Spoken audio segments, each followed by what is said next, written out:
علی نے کہا مجھ سے سوال کرو۔ اب عجیب و غریب سوالات میرے مولا سے کیے گئے کہ علی سے پوچھا گیا، یہودی کھڑا ہو گیا، ایک سوال کرنا ہے۔ کہا پوچھو۔ کہا سوال یہ ہے کہ میں آپ الوہیت کے بارے میں، توحید کے بارے میں، اپنے اللہ کے بارے میں، اس کے علم کے بارے میں، اس کی خالقیت کے بارے میں بہت گفتگو کرتے ہیں کہ ہر چیز کو اللہ نے خلق کیا ہے۔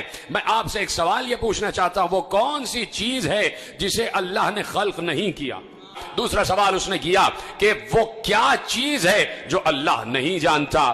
پھر تیسرا سوال کیا وہ کیا چیز ہے جو اللہ کے پاس نہیں ہے؟ پھر چوتھا سوال کیا وہ کیا چیز ہے جو پوری کی پوری آنکھ ہے؟ پھر پانچواں سوال کیا وہ کیا چیز ہے جو پوری کی پوری پر ہے؟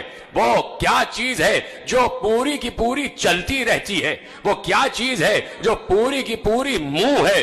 وہ کون سی شخصیت ہے جس کا نہ کوئی خاندان نہ قبیلہ؟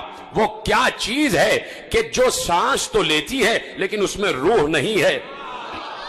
آپ دیکھ رہے ہیں علی سے سوالات ہو رہے ہیں، علی سے مسلسل سوال ہو رہے ہیں۔ میں تو آپ کو مسلسل سوال عرض کر رہا ہوں لیکن علی فوراً جواب دے رہے تھے، اور ابھی میں آپ کو جواب آپ کے حوالے کروں گا۔ وہ کون سی چیز ہے جو روح تو رکھتی ہے، جو سانس تو لیتی ہے لیکن اس میں روح نہیں ہے؟ یہ بتائیے وہ کون سی اشیاء ہیں جو زمین پر چلی بھی پھری بھی لیکن کسی ماں کے رحم سے پیدا نہیں ہوئی، کسی ماں کے شکم سے پیدا نہیں ہوئی؟ وہ کون سی قبر تھی جو اپنے صاحب کو لے کے گھومتی رہی؟ وہ کون سا درخت ہے کہ جس کے سائے میں 100 سال تک انسان چلتا رہے پھر بھی اس کا سایہ ختم نہیں ہوگا؟ اور کیا اس کی مثال کوئی دنیا میں ہے؟ وہ کون سے لوگ ہیں جو کھائیں گے بھی پیئیں گے بھی لیکن بول و براز نہیں کریں گے، نجاست نہیں ہوگی؟ یہ بتائیے یہ ناقوس کیا کہتا ہے؟ یا علی یہ بتائیے یہ جو آسمانوں کے تالے ہیں وہ کیا ہیں، اور ان تالوں کی چابیاں کیا ہیں؟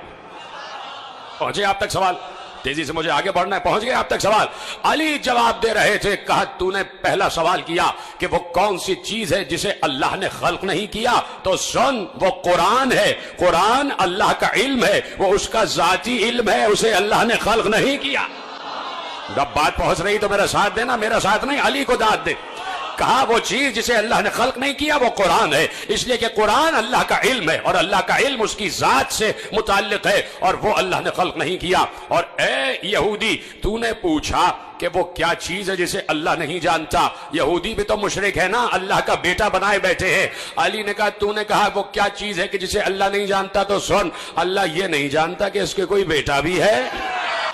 اور تو نے سوال کیا کہ وہ کیا چیز ہے کہ اللہ کے پاس نہیں ہے؟ کہا سن اللہ کے پاس سب کچھ ہے لیکن اللہ کے پاس ظلم نہیں ہے۔ کہا تو نے سوال کیا کہ وہ کون سا شخص ہے کہ جس کا نہ کوئی خاندان نہ قبیلہ؟ کہا وہ حضرت آدم۔ دیکھیں علی کیسے جواب دے رہے۔ تو نے سوال کیا وہ کون سی چیز ہے جو پوری کی پوری آنکھ ہے، جو پوری کی پوری آنکھ ہے؟ کہا وہ سورج ہے۔ سلامت رہے، کوئی علی کے علاوہ جواب دے سکتا تھا؟ کہا وہ کون سی چیز ہے جو پوری کی پوری آنکھ ہے؟ کہا وہ سورج ہے۔ اور سن تو نے سوال کیا وہ کون سی چیز ہے جو پوری کی پوری منہ ہے؟ منہ ہے۔ کہا وہ آگ ہے، ہر چیز کو کھا جاتی ہے،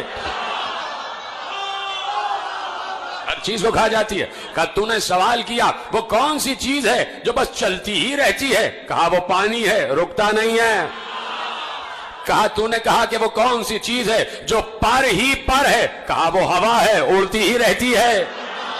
کہا وہ چیز کہ جو ہر وقت چلتی رہتی ہے وہ پانی ہے، جو پر ہی پر ہے وہ ہوا ہے، وہ اڑتی ہی رہتی ہے، جس کا کوئی خاندان قبیلہ نہیں، وہ آدم ہے۔ سنو تو نے سوال کیا کہ وہ کون سی چیز ہے، وہ کون سی چیز ہے جو سانس تو لیتی ہے لیکن اس میں روح نہیں ہے؟ کون جواب دے اس کا؟ جو سانس تو لیتی ہے لیکن روح نہیں ہے۔ علی نے کہا میرے ہی نبی کے قلب پر جو قرآن نازل ہوا اس میں اللہ نے کہا وَالصُّبْحِ إِذَا تَنَفَّسَ، مجھے سانس لیتی ہوئی صبح کی قسم۔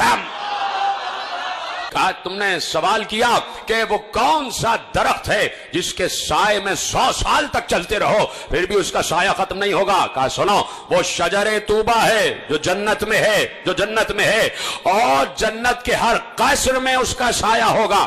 یہودی نے کہا یا علی اس کی کوئی دنیا میں مثال ہے کہ درخت ایک اور اتنی وسیع جنت کے جس کی کوئی حد نہیں ہے، حدود نہیں ہے جنت کی؟ اس دنیا کی کئی دنیایں، اتنی بڑی جنت کا ایک درخت اور جنت کے ہر گھر میں اس کا سایہ. یا علی کوئی اس کی مثال ہے؟ کہا تمہارے سامنے ہی تو ہے. سورج ایک ہوتا ہے، پوری دنیا کے ہر گھر میں اس کی روشنی جا رہی ہے. کہا یا علی یہ بتائیے کہ وہ کون لوگ ہوں گے جو کھائیں گے پیئیں گے لیکن نجاست نہیں کریں گے؟ کہا وہ جنت میں لوگ ہوں گے جو اللہ کی نعمتیں کھائیں گے بھی پیئیں گی لیکن کوئی نجاست نہیں ہوگی. اس نے کہا دنیا میں اس کی کوئی مثال ہے؟ کہا ہے. 9 مہینے بچہ ماں کے شکم میں رہتا ہے، کھاتا بھی ہے پیتا بھی ہے، نجاست نہیں کرتا. تو نے سوال کیا وہ کون سی قبر ہے جو اپنے صاحب کو لے کر گھومتی رہی؟ سن وہ مچھلی ہے کہ جس نے یونس کو اپنے پیٹ میں اور یونس کو سمندروں کی سیر کراتی رہی. اب وہ مچھلی ہے. کہا کہ تو نے سوال کیا وہ کون سے ذی نفس ہیں کہ جنہوں نے کھایا بھی پیا بھی لیکن کسی ماں کے شکم سے نہیں پیدا ہوئے؟ کہا آدم، حوا، عصائے موسیٰ، صالح کی اونٹنی اور اسماعیل کی جگہ جو دمبا آ گیا. کہا یہ کسی ماں کے شکم سے پیدا نہیں ہوئے. کہا سن تو نے سوال کیا آسمانوں کے تالے کیا ہیں؟ آسمانوں کے قفل کیا ہیں؟ آسمانوں کے تالے کیا ہیں؟ کہا سن آسمانوں کے تالے ہیں شرک. کہا آسمانوں کے تالے ہیں شرک. شرک کرنا آسمانوں کے تالے. اس لیے کہ اگر کوئی مشرک ہوگا اس کی دعا آسمانوں تک نہیں جا سکتی. علی کا جملہ ہے. کہا جو مشرک ہوگا اس کی اس کی دعا آسمانوں تک نہیں جا سکتی. آسمانوں کے تالے ہیں شرک. اور کہا تو نے پوچھا ان تالوں کی چابیاں کیا ہیں؟ تو سن ان تالوں کی چابیاں نہ سونے کی ہیں نہ چاندی کی ہیں. ان تالوں کی چابیاں ہیں لا الہ الا اللہ محمد الرسول اللہ.